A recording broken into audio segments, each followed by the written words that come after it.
Something happened to me a few years ago that I have never been able to share, but I will never be able to forget. I still dream about it every single night, and it has changed my life for the worst. I lost my job, my girlfriend, and definitely my sanity now. I had this great dog, but she was huge, part husky, and she required a lot of walking, which is fine, as it got us both out in the fresh air. And to be honest, I'd never been more fit. On this particular day, I had been stuck at work in an endless cycle of meetings and was over 2 hours late home. The poor thing was beside herself, so I grabbed the leash and out we went. Maybe it was the guilt from being home late. Maybe I just needed to blow off steam from the stress of back-to-back meetings. But we ended up walking away further than usual into the woods behind my house, and before I knew it, it got really, really dark. Now, I wasn't at all bothered by the dark back then. Now, when I sleep, which isn't often, I have all the lights on. But then, it was fine. Since Cassie was still enjoying having a good run, and going on about sniffing every tree she could find, I thought I'd give her more minutes before we headed back home. I dug out my cell out of my pocket just to check the time and see if my girlfriend had text. I was surprised to see that I had no coverage at all, despite not being that far from the house, which there, I have 5 bars, no problem. We walk in these woods all the time, and I have never had less than 3 bars at any given location or time. Very weird, I thought. But still, I wasn't too terribly bothered. I called out my dog. It was beginning to get chilly, and I was suddenly feeling very tired. The adrenaline from the meetings must have worn off, and I just wanted to go home and collapse into bed. I kept calling her, saying, "Come here, girl." Nothing. I yelled out her name again. This wasn't good. People often brag about their kids and pets, but honest to God, she was and is a very good dog, and always came back when I called. That's when I heard a whimper, and so I raced over in the direction, putting the flashlight on my cell phone. I kept calling her name more and more. I was starting to panic now. What was making my dog refuse to come back when I called? And why was she now whimpering? I called her name yet again, and again, rushing into the trees, and then I saw it. Now, I'm not an idiot. Back then, I wasn't a heavy drinker. I was 100% stone cold sober at this point in time, and I can recall and tell you every single detail as if this just happened yesterday. Cassie, my dog, was floating around about 5 feet in the air. Yeah, I'm not kidding you. This dog was floating in what I can only describe as an orb or bubble. It was brightly lit.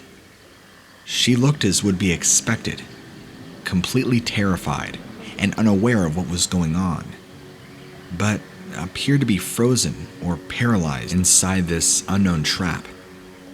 However horrendous it was to see your beloved pet floating midair, what was causing this in the first place? Whatever it was 100 times worse. Standing not even 10 feet away from me was a gray man. A very tall, extremely skinny, completely naked gray man. No hair, and a disproportionately large head, with 2 huge, bulging black eyes. My dog had somehow been put in this floating bubble, by what I can only assume was some sort of alien. It must have been 7 feet tall at least, with very long, lanky arms and legs. I say he because I presumed it was male, but to be honest, it had no genitalia or any sort of features that would differentiate it from being a male or female. I was terrified. I honestly didn't know what I should do. So I stood there, just staring at this thing, praying I wasn't going to join my dog in one of those bubbles. I'd never really been much of a believer before, in paranormal, aliens, UFOs, all of that stuff. But I've seen enough TV shows to know what can happen with a probe. And once they get you in their flying saucer, you're done for. I was frozen in fear, but this creature didn't try to come any closer to me. It almost seemed to be controlling the bubble with its eyes somehow. Then, just like in the movies, there was a large beam of light from the sky, so incredibly bright that I had to shield my eyes as they felt like they might burst. Just in the split second before it went dark again, it happened. Because when I opened my eyes, they were gone. The thing and my dog Cassie. Of course I called her and searched and wouldn't let myself believe she had just been taken. I didn't sleep a wink after I eventually got home, and then returned at first light to search again. For the following 2 weeks, I went back there, still hoping to find her, or any clue as to what happened. But there was nothing. I can't move in case they bring her back, but I am always afraid now. I can only sleep once I've had enough whiskey to knock me out. I know what I saw, and it will haunt me forever and ever. Will he come back? Will he bring more? And next time, will they take a person like me? Oh, and you might as well forget about me calling the police. I don't think they're really going to be much help in this scenario.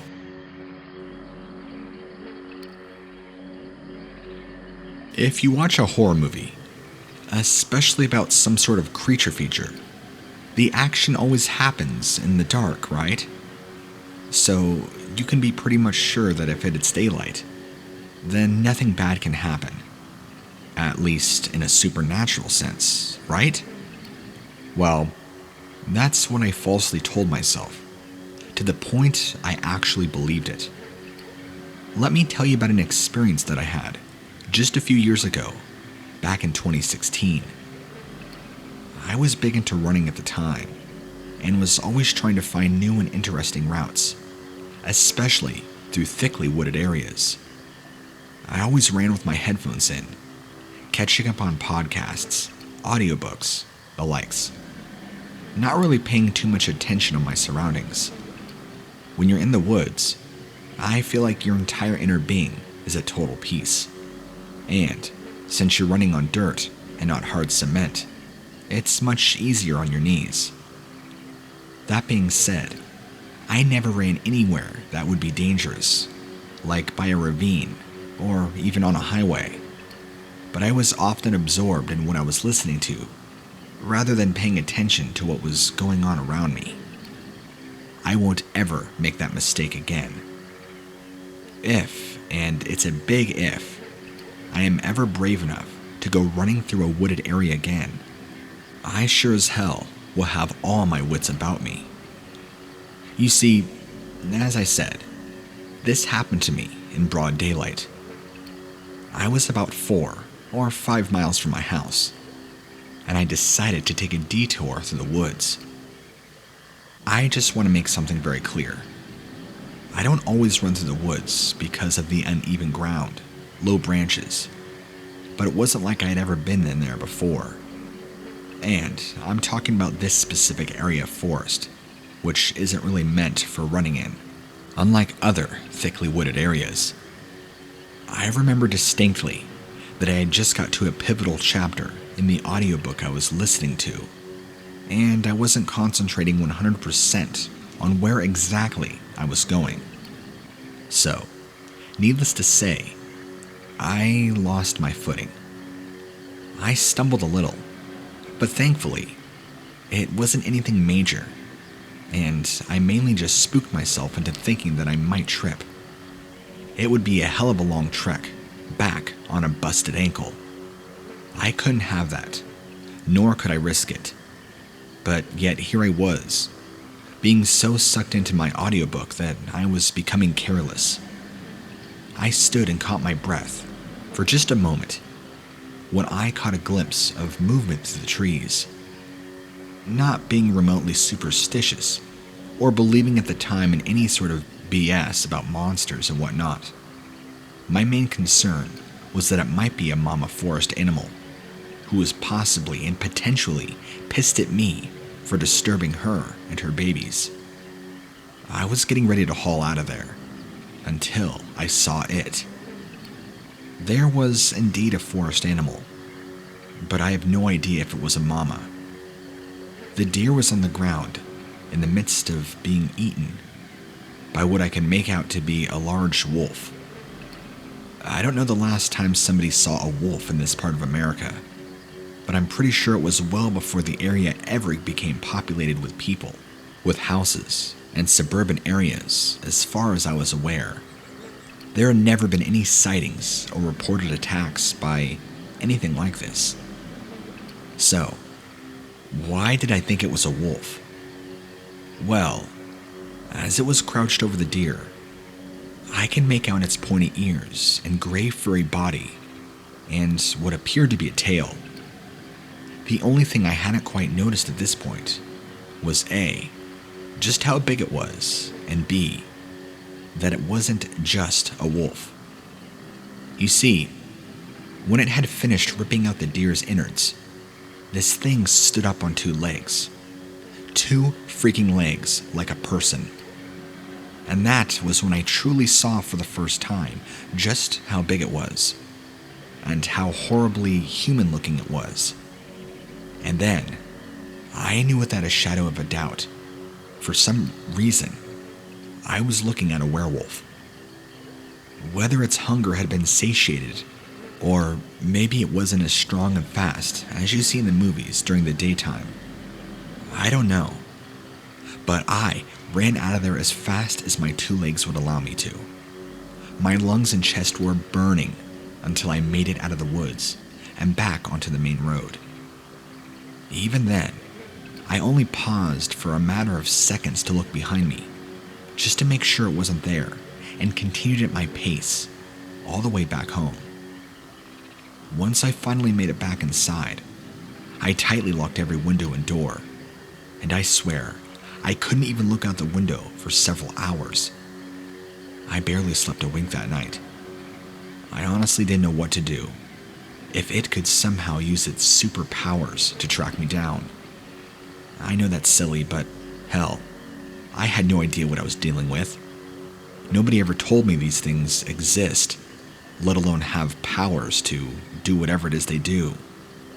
Was I dealing with a natural animal, or was this truly a supernatural creature? I'd even seen it during the daytime without a supposed full moon. So, all bets were off. I was dealing in uncharted territory. In the end, I called the wildlife department and reported that I'd seen a large canine. They called back just a few hours later to say they had made a patrol in the area, and despite indeed finding the carcasses of several deer heavily mutilated and partially eaten, found no trace of the predator that I was speaking of, and no tracks even. As far as I am aware, there were no more sightings, at least from people that reported it. I do wonder though, how many more people like me are out there, knowing what we saw, but far too afraid to tell anybody, for fear that we would be called fools. I've been a park ranger, based in Indiana, for quite some time now. The days have become slow, and the nights even slower. We have a beautiful countryside here, But it's a shame that the people from the neighboring towns don't appreciate what they got right here on their doorstep. I've been doing this job for a long time, since the very birth of my son. It's amazing. But during the spring of 2001, something happened on one of my late nights. We had been having a problem with one of our vegetable gardens in the town being vandalized at night by what we suspected were troubled teenagers. Every night, one of us would sit up, update our databases, and keep watch of the gardens. It had been about 6 weeks since anything noteworthy happened, and I was beginning to think that these teenagers had lost interest in the gardens. But I continued to look out with my binoculars, should I hear anything. This particular night, it would have been right around May in 2001, and my wife and I had just had our daughter. So, I was tired. I mean dead tired. We bottle fed the little one, so I had to get up often during the nights. My entire routine was whacked, and I was continually exhausted at work. You know how it is when you get one bad sleep, and it just dominoes, and then you get another bad night of sleep. Eventually, after a few nights, your body is just so worn down from not getting the required sleep it needs. And because of this, I nodded off as I was supposed to be planning a guided tour. But I awoke when I heard a strange sound coming down from the area where the gardens are at. I went down to investigate what it was, light in hand. It was all so confusing. This didn't sound like people. Usually, they would be screaming and shouting, but this was like a wailing sound. I could have swore it was the sound of a crying baby, or even a crying woman. I'm not gonna lie, it was incredibly creepy. I didn't know what it was, but it was my job to go on to investigate. I set out with my light and my hat. If some young punks were messing around, I would make them sorry. I didn't feel like an incredibly tough guy, but I knew that I was the wrong guy to mess with. As I set out, I couldn't see a thing. Everything was dark. In fact, even the entire area was submerged in a thick darkness. Was this a prank? I could still hear the wailing sound, and stood still to try and figure out where exactly it was coming from. It seemed to be coming from over in an area on the far end. I walked over there carefully, the wailing sound mingling with the sound of my light and my boots. I realized how totally unarmed I was. If this was any kind of animal or beast, I was a goner. I only had my 2 fists to fend off my attacker, and I'm pretty sure any animal would make quick use of that. Plus, on top of that, I was utterly exhausted, and not in my peak physical form. What was I going to do? I thought as I stood there. I thought I was going to have to tell some teenagers off, thinking I was all big and bad. But now things have evolved. I continued watching in the direction of where the garden was.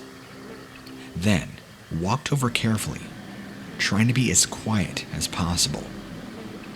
It was very possible that this was just a fox that had given birth, and that was the wailing sound that I was hearing. But I spotted something green on the ground. It was seafoam green and real bright. I wondered what it was. I squinted, continued watching it. This thing appeared to have wings and were batting back and forth as if it was trying to fly. I watched in disturbing horror and amazement. It was a tiny, flying lizard-like creature. There was no doubt in my mind. It had a long green tail, and it was no more the size of a very small dog. A fairy, perhaps. What exactly was this thing?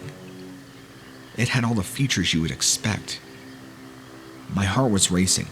I walked closer and knelt down in the front of it. It seemed to not even notice my presence, even though it was right there in front of me, and I was looking at it. This was a small, flying lizard-like creature.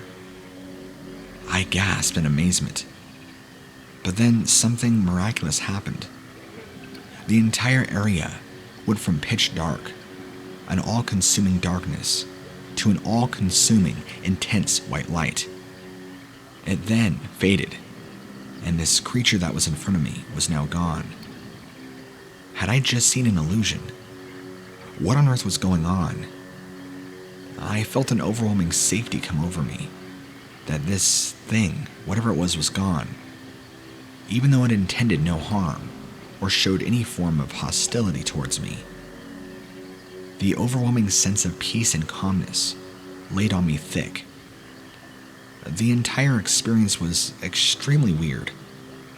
I looked around to see if anybody was there, but I couldn't see a thing. Everything, even the light level, returned to normal. So, I walked back to my station and packed my things and went home. Although I did return to work, I didn't say anything. I didn't want everybody to think I was crazy or had some sort of psychotic episode or breakdown. I didn't even tell my wife, as I did have a history of depression, and I was afraid she would have me committed. But I know what I saw was real and completely unexplainable. The only thing that was more strange was the all-consuming darkness in which what I would call this fairy resided in, and then for me to spot it, and then for an overwhelming white light to envelop both of us, and it to be gone. Maybe, just maybe, forest fairies are real, and they really do happen in certain places and certain times. I have no doubt that what I saw was not an hallucination, but reality.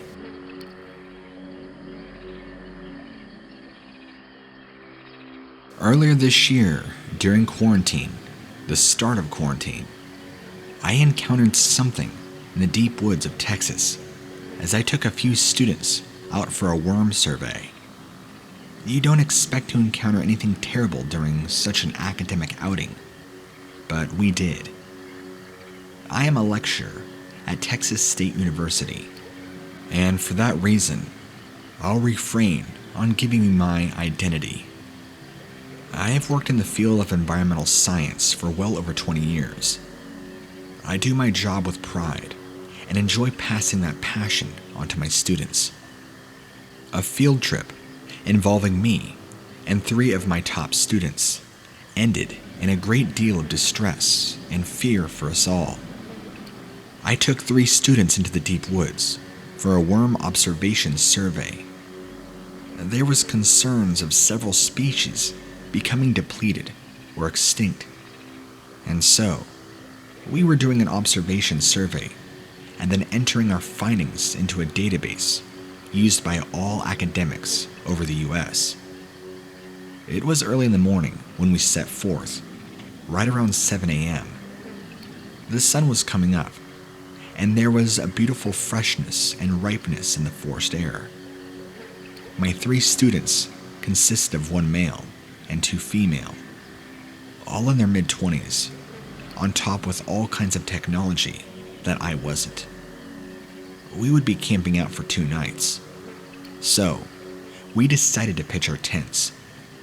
It was also chilly weather, so myself and one of my students, we'll call her Adrian, went to go get some firewood to start a fire and to keep food cooked and keep us warm.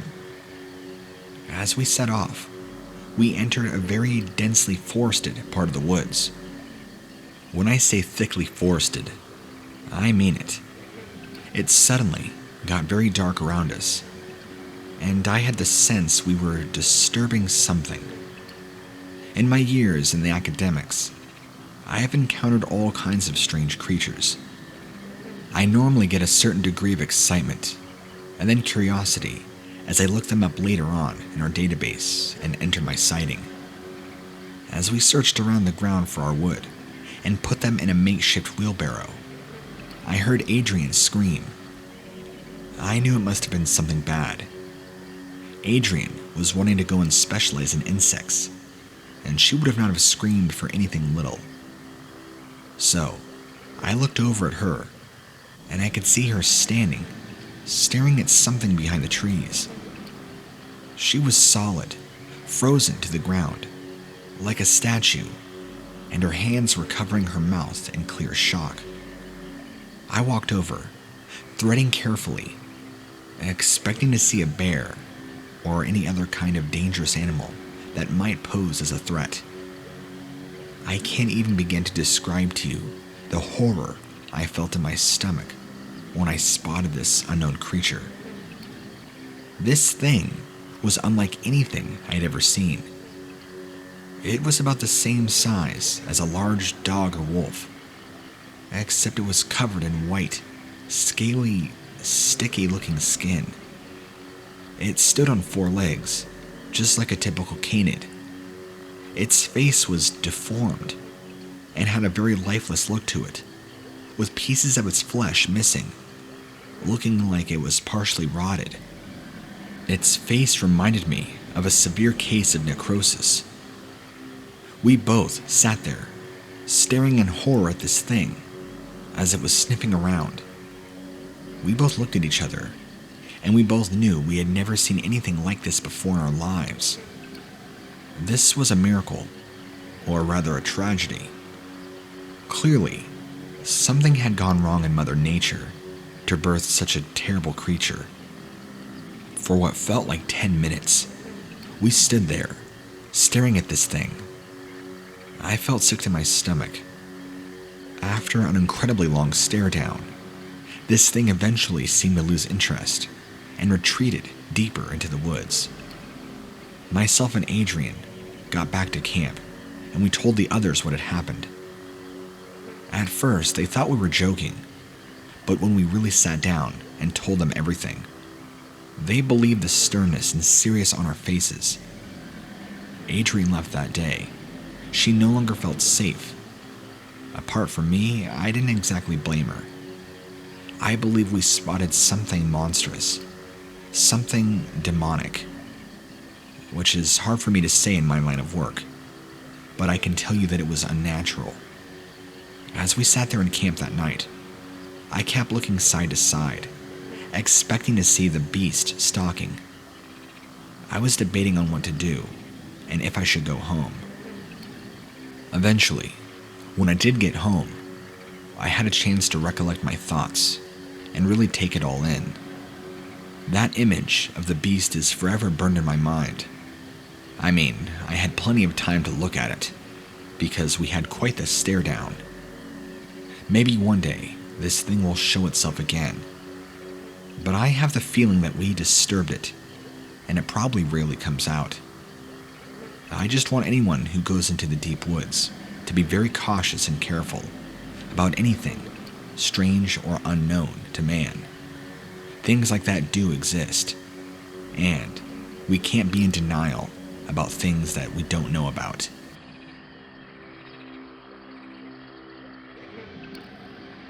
This is just a quick thing, but something that has bothered me for years. Mainly because I have never been able to find a rational explanation for what it is that I saw. With lots of stories about encounters, the person who sees the weird thing is usually alone, which then leads to the issue of validity, as nobody else can verify what was supposedly seen, unless they were together with friends or family. But even then, anybody like yourself hardly hears from the additional friend or family member. Well, my story is a little different. Although to this day, I still have no definitive answer. There were 4 of us when it happened. It was a summer's evening, so although it was getting late, there was still some light in the sky, meaning we could take the shortcut through the woods back home from high school, as it wasn't pitch black in there. Not that we were scared. It was more in case of not wanting to trip over brambles or step into anything. We just watched our team beat the rivals and we were all pumped, full of adrenaline and excess excitement and energy that only teenagers seem to have. There was me and my best friend and our girlfriends. We were juniors and what I would call generally good kids. I mean, we all hung out with decent crowds. Never did anything too bad. We all wanted to go to college after graduation. So, although we weren't total dorks, we did behave well. That was one of the reasons our parents and the police believed our story. At first, at the very least. On that same summer's evening, right at the start of our year of high school, we came upon something in the woods that we will never forget. We were laughing and joking, pushing each other around a little, in jest when Jason, my buddy, suddenly called out, "What the hell?" I'd given him a playful shove, and he'd even tumbled backwards just a little, tripping over his own feet. This usually would have led to laughter all around, including Jason. So I was a little surprised that he sounded pissed. "What's up?" He told me not you. I joked, reaching my hand down to grab him. And that's when I saw it. There was blood and guts all over the ground, with Jason sitting right in it. Alice, his girlfriend, screaming. He jumped up real fast, checking his body to make sure it wasn't from him. Feeling totally grossed out, but also kind of curious, I poked my head around the trees that were tunneling the path we were on. My God, how I wish I hadn't. Strung up in the trees were bodies. Thankfully, I guess, they looked to probably be deer. Definitely animal and not human in any way, which was really the only saving grace. My girlfriend Tammy took one look and just puked all down me. We had the good sense to get out of there as fast as we could. The girls being in hysterics, and me and Jason not far behind. We went straight to his house after his mom had stopped freaking out and checking him to make sure he wasn't the one losing blood. She called the police. They were straight down there. But you know what the weirdest thing was? They didn't find anything.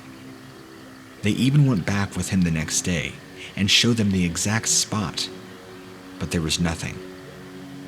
So, they took Jason's clothes and even ran tests, but apparently there was nothing conclusive.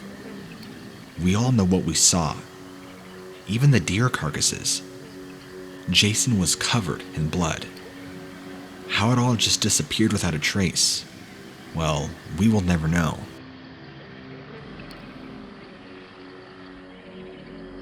In order to tell this story, I first have to explain the geography of my parents' property.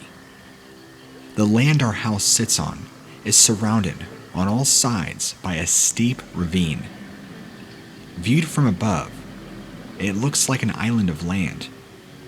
The only way across this ring of sunken land, this moat of woods and scrub, is a rickety bridge that my father built when he was a young man. Don't tell him I said this, but that was a long time ago. One of my earliest childhood memories is being sternly charged to not go down into the ravine under any circumstances. If I saw somebody down there that needed help, I was to call my parents or the police. If one of my toys happened to fall down there, I was to alert my parents and they would retrieve it. I always wondered why it was so dangerous for me, but safe for them. But I knew better than to say anything out loud. Then the day came, as it always does, when I was tempted to go down into the ravine myself. It wasn't for the reasons you'd suspect. I did not lose a toy. I didn't see anybody injured. I saw something that I simply couldn't explain, and I wanted a closer look. At first, I thought it had been some kind of wolf. It appeared to be injured because it shuffled along, although it was moving fairly quickly. It was when it looked up at me, and I could see that it wasn't a wolf at all, but a little girl, possibly about my age at the time, maybe 7 or 8 if I had to guess. She was crawling on all fours and moving way too fast for a child in that position. It was like I was watching a recording that was sped up. She darted here and darted there, among the thick undergrowth of the ravine, occasionally looking up at me to see what I was doing, if I was in fact still there. There was something unsettling about the whole thing, from the way she looked at me to the speed at which she moved. Her clothing, some sort of nightie, was soiled to the point that it was the color of mud. It might have been white or some other light color, but there was no way of knowing then. It was in one of those moments that we were staring at each other that I decided to toss her a ball. I picked the one I didn't really like. It was pink and hard. I had found it on a walk, so it wasn't really mine. I winced when it bounced off her head, but she didn't even recognize that it had hit her. She still stood there and stared. After too long, she picked up the ball and very awkwardly, but deftly, threw it back to me. I caught it. She would show up for days in a row, but only when I was by myself. It was after several weeks of this that I decided that she posed no real threat to me, no matter how strange or different she may be. So the next time I saw her, I clambered down the treacherous slope of the ravine, down to meet her. She waited until the second that I was on level ground with her. Then she scooted off in that strange, hyperactive four-legged crawl. I followed, and she kept looking behind me to make sure that I was still following her. Of course I was. I was getting scratched up really bad by thorns and bramble and other stinging plants, but I was far too enamored with my new friend to get a clue. She led me to a very small space of the forest floor. This is the same space where dead leaves pulled around what looked to be an abandoned stone well. I thought the bridge my dad had built looked old. This thing was even older. My new friend clambered into it head first. I swallowed a lump in my throat, waiting. Well, she never came back out. She didn't even peek over the top to see what I was doing. Closing the distance between me and that well had to have been one of the hardest things I've ever done. My heartbeat getting louder with each step. I wanted to run, but I also had to see what she was doing in there. This strange new friend that apparently lived in a hole in the ground. The well was filled clear to the top with bodies. Some of them were just bones. Others were recent. All of them were children. My new friend was the freshest, and her mouth was frozen in a silent scream aimed skyward. Flies darting in and out of her mouth. Maggots abundant. I couldn't hear her, so I screamed. I ran back all the way up to our yard. I reached the phone and called the cops. My parents were arrested and sentenced for the kidnapping and deaths of over 30 children since the 80s. I was then put into the foster home. Look, you don't have to believe my story, but it gives me such a cynical little laugh looking back. I thought my new friend was some kind of monster. My parents were the monsters. I don't know why they loved me, but murdered so many. It was determined that I was indeed their biological child. Probably the only reason I didn't end up in that same well.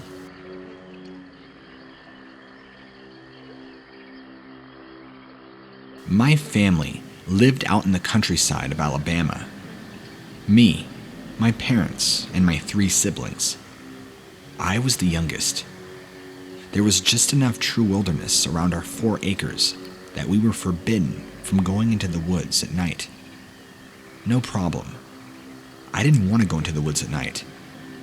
Sure, my brothers were stupid enough to want to go out and get lost in the dark with the bugs and the wolves.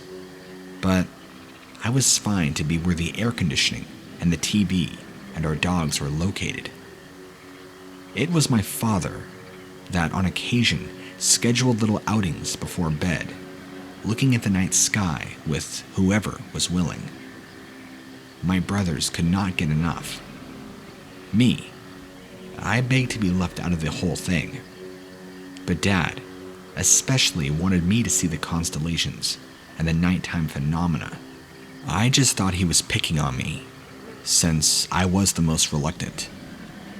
One night, he woke me up and asked me to get dressed.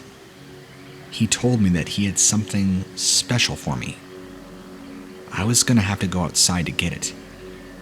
It was close to my birthday, and I thought maybe I was getting an early present. It was kind of chilly, so I bundled up and followed him outside, all sleepy, but excited nonetheless. It was a full moon, and the night world was lit up to an unusual degree of visibility. It was actually a wonderful sight. I was happy to see this. My enthusiasm started to flag when I could see that I was being led to the tree line. I started to think I saw other people among the trees. There actually were others, but they were naked. A strange sort of apprehension came over me, torn between wanting to see what my dad was going to give me and alarm over the fact that we were going to meet up with naked people. We got close enough for me to notice that they weren't really people. Their heads were too large, their eyes too big. They didn't have noses, just nostrils. They swayed side to side in unison, though they didn't all stand together. I knew just about enough of popular depictions of space aliens to become afraid, but I didn't get a chance to do anything about it. My father touched me with a finger that was way too long to be one of his own, and from that point on, my mind went blank. I woke up in my bed in my pajamas. My father lumbered around the house in a sleepy daze like last night had never happened. I asked him what last night was all about, and how he had come in the company of space aliens. The confusion on his face was indeed genuine. He told me that I would have to turn that nightmare into a movie or a book someday, and I almost bought into the idea that it had all been just a vivid wild dream. In fact, my auntie Vivian passed away just a few weeks later. She had been dear to all of us, so we made arrangements to travel out of state to her funeral. I can remember standing next to the casket in the line of people filing past it, when I felt a sort of buzzing sensation in my forehead. What happened next defies true description. I began downloading all of my aunt's memories. They flashed through my head at overwhelming speeds as a jumbled mess of images. But when it was over, I could have told you her entire life story from birth onward. To this day, when I stand near the deceased, I download their memories. My theory is that the aliens, or whatever they were, interdimensional beings, gave me the ability to copy the pattern of the neurons in a person's brain into my own memories, the part of my brain that makes me who I am. But I can't be sure. Needless to say, I do work in forensics. I have no idea if this is what the aliens wanted me to do or not. They gave me this gift. No, I'm not this forthright about my gift with people in person. Are you kidding me? They'd have me committed. And I know this sounds like some sort of crazy episode of some sort of science fiction show. but I'm just telling you what I've experienced and the phenomena that surrounds my current situation.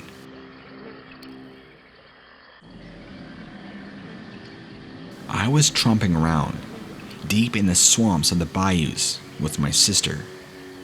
We were old enough to do whatever we wanted, though our parents didn't quite agree. We just weren't the kind that could be held down. We got out of the boat when everybody was gone, and we plunged into that wonderland of trees, standing up out of their water like the roots were stilts, and hanging moss and vine and giant bugs. We were so crazy.